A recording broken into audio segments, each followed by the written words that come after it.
Kur iku Fatosi, kur ikëm ne nga qeveria, ky mirë që ikëm nga qeveria etj, unë isha djalë i ri, kujtohet domethënë. Ky na detyroi gjithë të lenim atyre pasardhësve, unë ja kam lënë zyrën këtij vllajt Azemajdarit në 10 orë domethënë. T'ja lini me dosje pune. Profesor Xenofon Krisafi ishte sekretari i përgjithshëm i Këshillit Ministrave. Po. Dhe na e bënte gjithë kokën kaq. Sepse Fatosi ishte në merak që përveç që i la arkën plot atij zotërisë. Ky ishte herë e parë që dorëzohet pushteti me ceremoni, flas në Jo, nuk pranoi Berisha dorëzohej me ceremoni, se Fatosi donte t'ia dorëzonte atij në zyrë 3 dosit. Po kjo ishte herë e parë që pushteti u dorëzua, pra pjesa që i mungon Berishës është pjesa e qendrit reformator. Po pse? Reformator i shtetit, pra i administratës publike, i depolitizimit të administratës.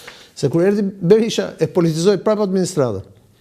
Domethënë, kur erdhi Fatosi në 97-ën, me që këtu jemi në një web TV privat, domethënë bërë nga miq gazetar, domethënë, kur erdhi Fatosi në 97-ën, Fatosi gjeti vetëm një televizion. Të kujtohet. Për të shehë.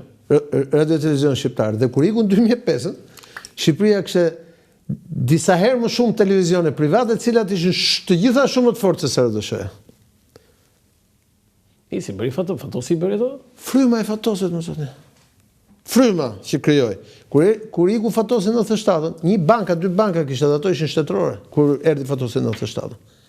Kur iku Fatosi në 2005-ën, sistemi bankar ishte bërë tashmë modern dhe në tregun ton bankar kishin hyrë banka të tilla si Intesa San Paolo, që është numri 2 i bankave në Evropë sot, apo dhe banka të tjera, domethënë BKT, Raiffeisen e tjerë.